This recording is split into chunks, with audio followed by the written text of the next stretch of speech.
Alors bonjour et bienvenue sur l'espace dédié au site mécaniqueuniverselle.net. Le site qui essaie de démontrer que l'humanité progressivement évolue vers son ultime perfection. La paix universelle, la fraternité absolue, l'amour total du prochain.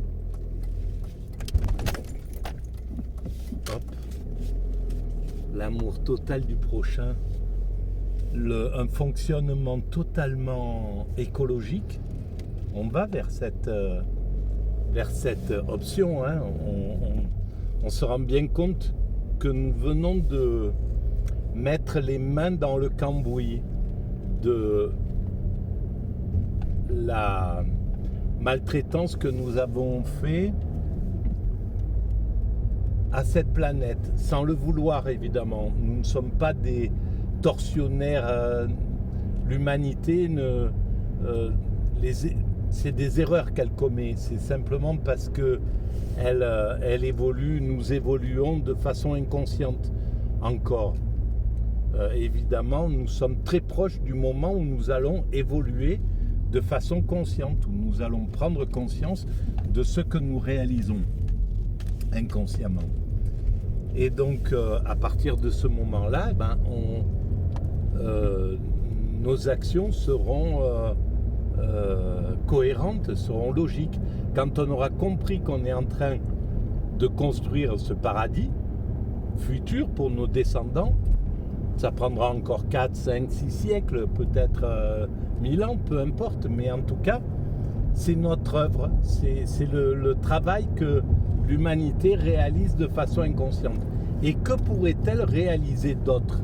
Même si moi j'essaye de le démontrer à travers la logique en disant nous étions des primates naturels, nous sommes des hommes constructeurs, nous sommes posés là aujourd'hui. Si on trace une ligne d'évolution sur ce que nous avons fait évoluer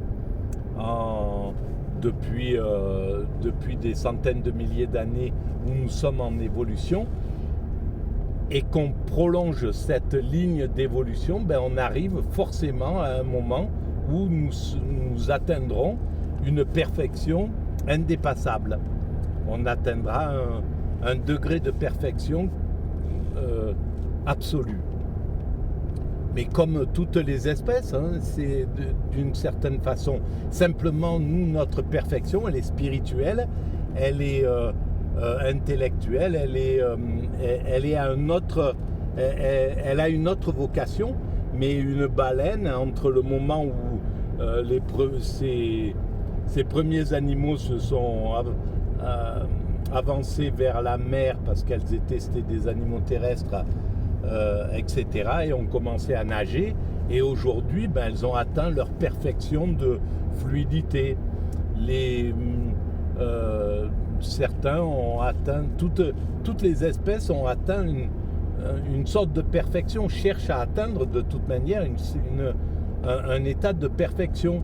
Alors soit pour se dissimuler, pour se protéger des prédateurs, soit pour courir très vite et attraper des proies, soit pour se défendre d'une certaine manière, soit pour être plus fluide dans les airs, etc. etc.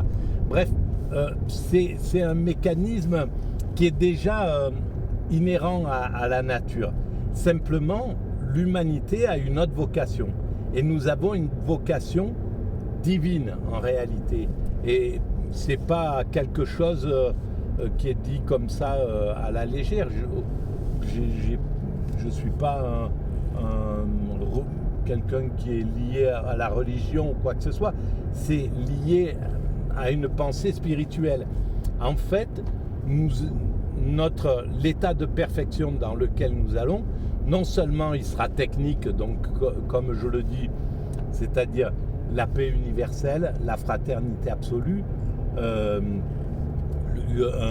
système totalement écologique, c'est-à-dire on n'aura plus du tout d'impact négatif sur la planète, l'homme ne sera plus un danger ni pour lui-même, ni pour les autres espèces ni pour la planète. On tirera notre énergie du soleil, du vent, du renouvelable. On aura mis fin au gaspillage. Et tout ça, c'est dans pas longtemps, hein, peut-être un siècle. Au rythme où nous progressons dans cette direction écologique, on voit bien là actuellement sur la planète, il y a des centaines de milliers de personnes qui cherchent à développer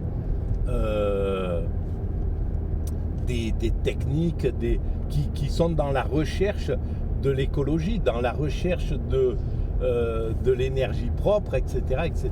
Donc c'est une base. Mais ça, c'est le cocon dans lequel les humains viendront se reposer. C'est la structure, en somme, de cette perfection. La perfection, elle est spirituelle, parce que l'intérêt, c'est de ressentir le bonheur. C'est pas, par exemple, c'est pareil même pour les progrès dans le monde profane et ordinaire dans lequel nous sommes. Quelqu'un qui va acheter le dernier cri de voiture, une Ferrari, je sais pas, n'importe.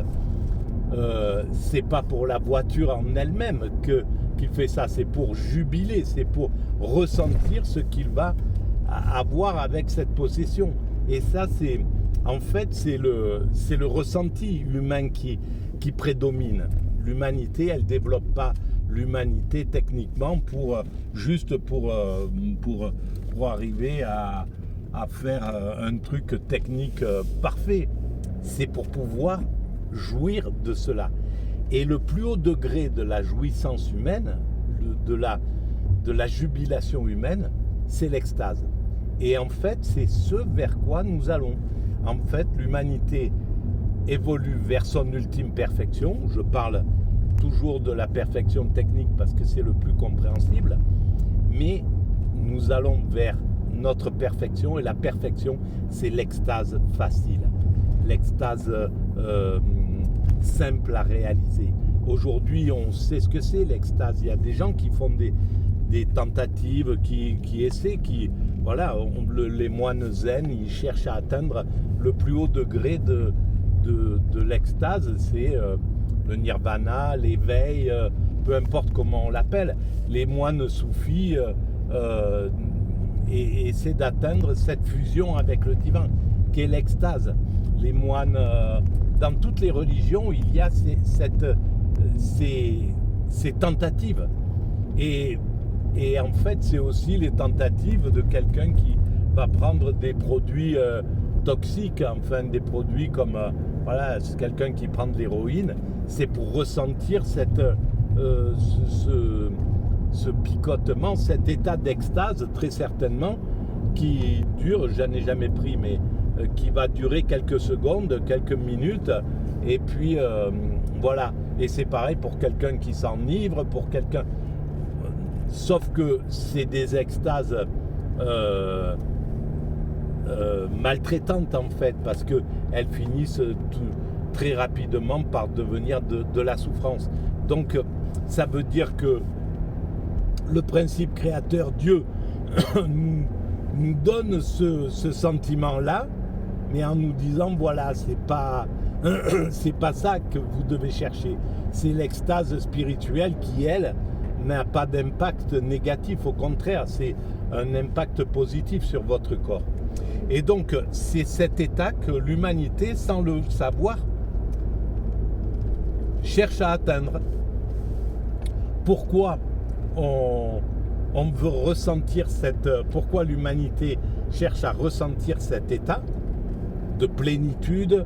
C'est un état d'équilibre absolu, un état où il n'y a plus de peur, il n'y a plus d'angoisse, c'est un état de zénitude et de jouissance totale, cet état d'extase. Et c'est pourquoi d'ailleurs je dis que la jouissance sexuelle, l'orgasme, qui dure une fraction de seconde et qu'on n'arrive même pas à arrêter pour pouvoir voir ce qui se passe, et ben la jouissance sexuelle, c'est la publicité de l'extase spirituelle. L'extase spirituelle, ça a la même intensité, sauf que c'est absolument il n'y a pas la tension qui monte, l'explosion et puis la redescente. L'extase, c'est quelque chose d'absolument équilibré, donc il n'y a pas de souffrance, il n'y a pas la souffrance de l'orgasme sexuel qui, c'est pas pour rien que les Italiens appellent ça la petite mort, etc. C'est quelque chose qui fait qu'on est toujours au final insatisfait une fois que c'est réalisé. C'est pas quelque chose qui épanouit définitivement une bonne fois pour toutes, etc. Donc il y a quelque chose, mais c'est notre moteur, hein. C'est pas, je dégrade pas l'idée de la recherche de l'orgasme sexuel, c'est le moteur de la vie d'ailleurs, hein, des arbres, des animaux, de nous. Voilà, ce moteur-là, il est fondamental. Donc pour construire l'humanité. Mais une fois que l'humanité sera construite, c'est plus ça qui sera recherché. Ce qui sera recherché, ce qui sera voulu, en fait, ça sera l'extase sexuelle, spirituelle, qui fait que je vais doubler ce camion, l'extase spirituelle qui fait que c'est le plus haut degré de la jubilation qu'un esprit peut ressentir, qu'un être humain peut ressentir, qu'un corps peut ressentir, qu'un esprit peut ressentir. Et en plus, on comprend dans cet état-là, pour avoir fait cette expérience de façon accidentelle, ça a duré une semaine environ, on est conscient, on est hyper conscient on est en fusion avec la création, avec tout, avec l'air, avec le moindre grain de poussière, avec l'arbre, avec une feuille, avec n'importe quoi. On est en fusion avec toute la création dans cet état-là. Et c'est un état qui voilà, il suffit de lire les gens qui ont expérimenté les moines soufis ont écrit des choses extraordinaires. Quand on lit Rumi, quand on lit Al-Ghazali, quand on lit tous les grands sages du soufisme, quand ils parlent de cet état-là, on comprend ce que c'est. Quand Bouddha parle de son expérience, et Bouddha, c'est pas pour faire du yoga qui se lance dans cette quête, c'est pour atteindre cet état extatique. Et il atteint cet état extatique. Et donc, c'est pas un rigolo, Bouddha. Il va pas sacrifier son existence pour atteindre quelque chose dont lui parlaient d'autres sages, qui lui disaient que ça, c'est incroyable. Cet état-là, on dépasse la mort, on dépasse tout derrière cet état-là. On dépasse la mort pas physiquement, mais psychiquement en fait. C'est pas, on continue d'être mortel bien entendu, mais il n'y a plus aucune crainte de la mort.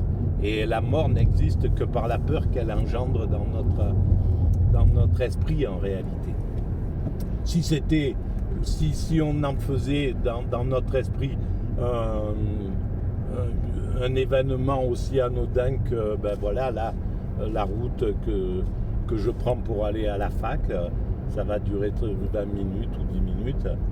Si on pensait que c'était aussi anodin que ça, il n'y aurait plus aucune crainte. C'est parce que elle est un poids à l'intérieur de nous. On sait qu'on est mortel, et plus on avance en âge, et plus sa présence se fait prégnante à l'intérieur de notre pensée, de notre idée. Et donc, dans l'état d'extase, on ne peut plus penser à la mort, parce qu'on est dans l'immédiat absolu. L'esprit est bloqué dans le présent total. Il n'anticipe pas. Là, par exemple, je ne suis pas dans un état d'extase, je suis dans un état ordinaire. il y a deux types d'états, ordinaire et extatique. Et dans l'état ordinaire, eh ben, mon cerveau, par contre, il dit dans 30 minutes, je serai là-bas, je sais exactement ce que je dois faire, je vais, etc., etc. Donc, je me projette. Le cerveau ordinaire se projette. Demain, je vais faire ça. Après-demain, je devrais faire ça. Dans 30 ans, je serai à la retraite, etc., etc. Le cerveau de l'extatique, en état d'extase, il ne peut pas faire ça. Parce qu'il est dans le présent absolu. Il ne vit que l'instant présent total. Et c'est pas pour rien que toutes les grandes mystiques essayent de dire il faut vivre l'instant présent, il n'y a que ça qui est la réalité, mais en fait c'est vrai, quand l'esprit pense à dans une heure, il est pas dans la réalité c'est cet instant. Et on voit à quel point c'est extrêmement compliqué pour un être humain, pour n'importe quel être humain, d'être dans l'état, oula, c'était beau ce qu'il a fait en moto, dans l'état présent. C'est extrêmement compliqué, c'est tout un travail, c'est pour ça que l'humanité parfaite, elle atteindra cet état sans avoir besoin de faire les efforts que des Shimaru, que les moines soufis, que les bouddhistes sont obligés de faire pendant des années de contrition, des pulsions, de maîtrise de soi, etc., pour atteindre enfin cet état d'éveil absolu. Mais il faut une pratique inouïe, et c'est pas pour rien que y a très peu de gens qui s'aventurent dans ce genre d'expérience. C'est pas parce que, comme les athées pourraient dire oh, c'est de la connerie, etc., qu'ils essaient simplement de tenir une semaine dans un monastère zen, et ils vont voir, ou dans une communauté soufie, ou n'importe quelle expérience, et ils en sortent immédiatement ah non, c'est trop compliqué, c'est trop dur, voilà, ça demande trop d'efforts. Et ben quand l'humanité aura atteint son ultime perfection, cet état-là sera naturel. C'est quelque chose, il n'y aura pas de difficulté pour la vivre, parce que le cerveau n'aura plus besoin de se projeter. Tout simplement parce que l'humanité sera réalisée. Là, mon cerveau, le cerveau des hommes constructeurs, le cerveau ordinaire, il faut qu'il se projette pour construire l'humanité, pour continuer à construire. Demain, demain je dois faire ça, demain je dois ramasser les poubelles avec les gens de mon village pour entretenir ça. Demain, je vais couper des arbres pour ma société. Demain, je vais réparer des voitures. Demain, je vais construire des ponts. Demain, je vais travailler à l'université pour essayer d'avancer dans mon projet d'énergie propre. Demain, etc., etc. Et on est 8 milliards, et bien les 8 milliards travaillent globalement à ça. Donc, ont besoin de se projeter pour construire l'humanité, pour l'amener à sa perfection. Mais à un certain moment, ça sera fini. On aura achevé l'humanité. Et donc, nos descendants, et c'est pour ça que nous sommes des altruistes absolus, on travaille gratuitement pour des êtres humains dont nous ignorons tout, sauf que c'est nos enfants finalement. C'est notre humanité, c'est nous-mêmes, ça appartient à nous-mêmes, mais on a du mal à vouloir faire du bien à des êtres humains pour dans 500 ans. On veut bien faire du bien pour nos enfants, nos petits-enfants, voilà, des choses comme ça, mais on n'a pas l'idée c'est difficile de se projeter. Voilà, alors quand on est un philosophe universaliste, ben, on a une vision globale, on appartient à l'humanité, et c'est l'humanité qui nous intéresse. C'est l'humanité dans son ensemble, depuis le premier couple qui s'est séparé des autres primates, jusqu'à ceux qui vivront dans cette humanité aboutie. Et on navigue avec cette humanité totale. Et c'est pour ça que on on n'est pas forcément des bons parents, parce que c'est tout ce qui est clanique, on s'y intéresse pas en réalité. Appartenir à un clan familial, appartenir à un village, appartenir à une nation, à un pays, etc. Tout ça, c'est des appartenances auxquelles on n'adhère pas facilement, quoi. Voilà. Moi, j'y adhère pas en tout cas. Et voilà la base de cette théorie. Et je vais arrêter là pour ce moment. À très bientôt. Merci.